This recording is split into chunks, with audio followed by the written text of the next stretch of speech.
YouTube channel Pinky ma'am for maths. आज हम करने वाले हैं 12th class NCERT maths chapter 2 inverse trigonometric function exercise 2.1 question number 11। इसके 10 क्वेश्चन तक मैं करा चुकी हूँ, जिसे आप मेरी प्लेलिस्ट में जाकर देख सकते हैं। और आज हम करने वाले हैं question number 11 inverse trigonometric function. क्या है इसमें? इनवर्स है ना ट्रिग्नोमेट्रिक फंक्शन का। तो मैंने आपको बताया था कैसे सॉल्व होते हैं, कैसे इनकी वैल्यू फाइंड होती है। तो हमें क्या करना है, find the value tan inverse 1 plus cos inverse minus 1/2 plus sign inverse minus 1/2। पहले क्या था क्वेश्चन नंबर 10 तक एक एक की वैल्यू फाइंड करनी थी, है ना। एक था जैसे बस यही सिंगल था, यही था, यही था। अब क्या है, अब ये तीन उसने कंबाइंड करके दे दिए हैं। तो हम क्या करेंगे, बिल्कुल पहले वाले की तरह सबकी वैल्यू अलग अलग निकाल लेंगे और सबको फिर क्या कर देंगे, ऐड कर देंगे। ओके, तो निकालते हैं। सबसे पहले हम ले लेते हैं tan इनवर्स 1। तो इसके इक्वल हम क्या मानते थे, y मानते थे, है ना। यानी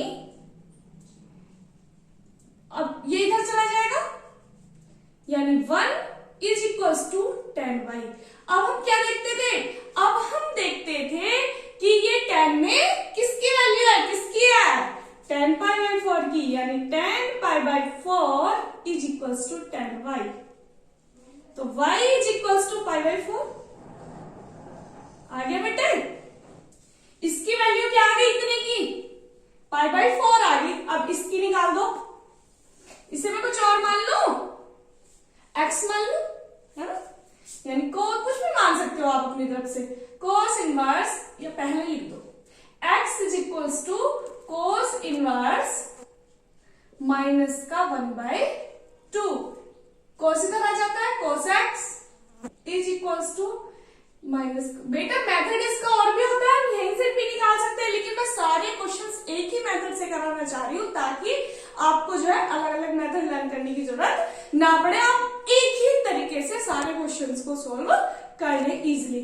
ओके, अब देखो, अब हम देखेंगे ये cos में किसकी वैल्यू होती है, किसकी होती है cos में 1/2, cos 60 की, किसकी, cos 60 की। और cos 60 को हम क्या लिख सकते हैं, π/3, यानी cos x is equals to minus cos π/3।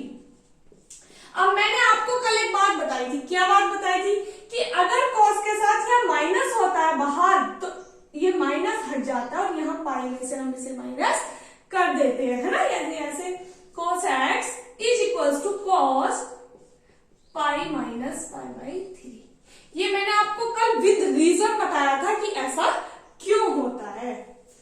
cos x is equals to cos 2π/3, यानी x इज इक्वल्स टू 2π/3। तो इसकी जो वैल्यू आ गई इस वाले की, वो कितनी आ गई, 2π/3। अब इसकी फाइंड करते हैं। इसे मैं z मान लू, z is equals to sine inverse minus का 1/2। तो sine z is equals to minus 1/2। ये किसकी होती है वैल्यू, π/6 की, sine π/6, sine z is equals to minus sine π/6। और इसका माइनस चला जाता है अंदर, है ना। Sine z is equal to sine minus का π/6, यानी z is equals to minus π/6। अब बेटे सबकी वैल्यू आ गई, बस सीधा उठाओ और यहां पुट कर दो। क्या आ रही है वैल्यू, इसकी कितनी आई, π/4, यहां पर कितनी आई, 2π/3, और यहां कितनी आई, माइनस का π/6। यही तो वैल्यू आई है। अब मैं इसे रफ कर देती हूँ, ठीक है। अब हम उसे सॉल्व करेंगे आगे। ओके, करते हैं। आपको कुछ नहीं करना, आपको इनकी वैल्यू निकाल लेनी है और उसे इसमें सबको क्या कर देना है, पुट कर देना है। वैल्यू निकालनी मैंने आपको सभी की अच्छे से बता रखी है कि कैसे निकालते हैं। एलसीएम आ गया 12, 4 3 जा 12, यानी 3π प्लस 3 4 जा 12, तो 4π नहीं 8, 2 4 जा 8, 8π माइनस 6 2 जा 12, 2π, यानी 3 और 8 11π माइनस 2π/12। सॉरी 11, तो 11 माइनस 2 यानी कि 9 पाई बाई 12, 3 से कैंसिल हो सकता है, 3 3 जा 9, 3 4 जा 12 यानी 3 पाई बाई 4। इसकी जो वैल्यू आ रही है वो हमारे पास कितनी आ रही है, 3 पाई बाई 4 आ रही है। Understand, clear? चलो नेक्स्ट करते हैं क्वेश्चन नंबर 12। देखो क्वेश्चन नंबर 12, क्वेश्चन नंबर 12 क्या है, cos इनवर्स 1/2 और प्लस साइन इनवर्स 1/2, इनकी वैल्यू हमें क्या करनी है, फाइंड करनी है। आप डायरेक्ट भी कर सकते हो, कैसे, इसे मैं आपको डायरेक्ट करके दिखाती हूँ, ठीक है? वो तो मैंने पूरा पढ़ा करा था मेथड से, और इसे मैं आपको डायरेक्ट करके दिखाती हूँ कि कैसे और हो सकता है। देखो आप यहां से भी सॉल्व कर सकते हैं। ये क्या है, cos इनवर्स, और बेटा ये cos में किसकी वैल्यू होती है, जहां जो ये है, अगर cos है तो हम cos में ही ढूंढेंगे, है ना? ये cos में किसकी वैल्यू होती है, cos पाई बाई 3 की, cos 60 की, cos pi by 3 plus 2 sine inverse. अब देखेंगे ये साइन में किसकी वैल्यू होती है, किसकी होती है, ये होती है साइन 30 की, साइन 30 यानी कि साइन पाई बाई 6, तो किसकी वैल्यू है, साइन पाई बाई 6। अब यहां देखो, यहां cos से cos कैंसिल, क्योंकि ये cos इनवर्स है और ये cos है, इससे देखो cos इनवर्स क्या होगा, 1/cos, और ये क्या है cos, तो cos से cos क्या हो जाता है, कैंसिल हो जाता है। यानी अगर एक इनवर्स फंक्शन है और एक सिंपल ट्रिग्नोमेट्रिक फंक्शन है तो दोनों क्या हो जाते हैं, आपस में कैंसिल हो जाते हैं, है ना? तो ये कैंसिल यहां से आ जाता है पाई बाई 3 प्लस 2 इंटू, यहां भी साइन से साइन कैंसिल, कितना बचा, पाई बाई 6, 2 3 जा 6 यानी pi by 3 plus pi by 3 कितना हो जाता है, 2 पाई बाई 3। अंडरस्टैंड? तो आप इसे ऐसे भी कर सकते हैं, सीधा सीधा, बात तो वही आ रही है बिल्कुल, ठीक है? वो अब मैंने आपको लिख करना सिखा दिया, आप तो किसी भी तरीके से कर सकते हो, ठीक है? करते हैं नेक्स्ट क्वेश्चन नंबर 13।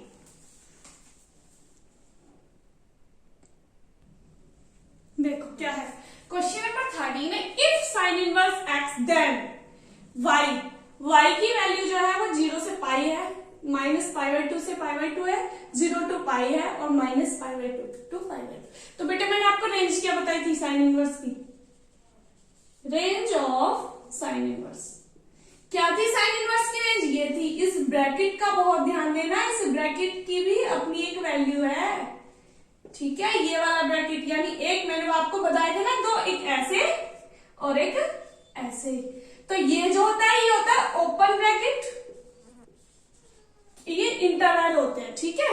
क्या होते हैं दोनों, इंटरवल होते हैं, ओपन इंटरवल होता है, क्लोज इंटरवल। आपने 11th क्लास में पढ़े होंगे, सेकंड चैप्टर में थे में भी।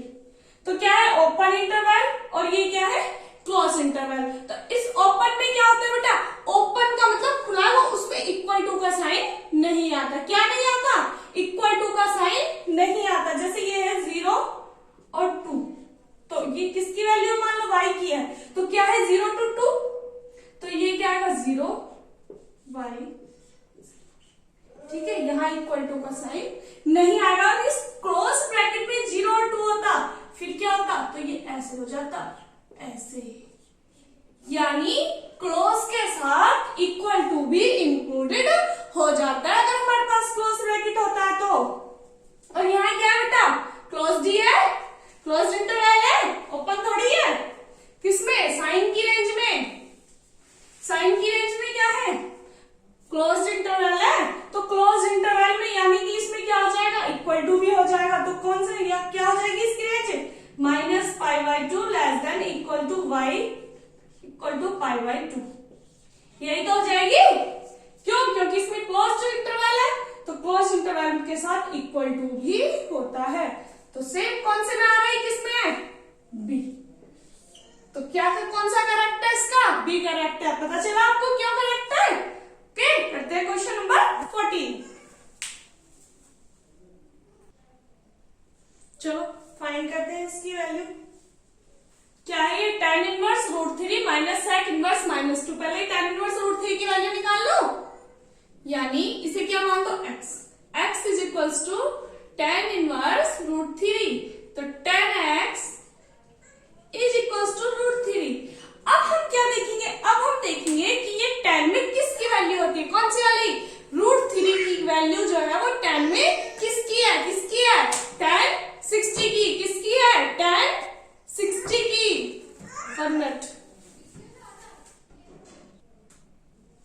चलो बेटा देखते हैं क्या है tan में किसकी वैल्यू है। देखो एक तो ये होती है √3 और एक ये 1/√3, इनमें बहुत कंफ्यूजन होता है ना, कि ये √3 किसकी थी और 1/√3 किसकी थी। तो बेटा ये तो 60 की होती है और ये 30 की होती है, ठीक है, tan में, यानी ये tan 60 की है और ये tan 30 की है। तो हमारे पास कौन सी है, √3 यानी कि tan 60 यानी π/3।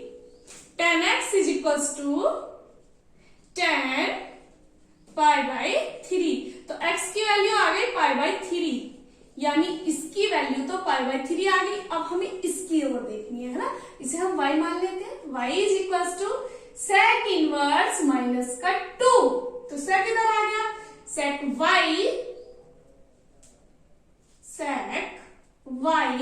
Is equals to -2।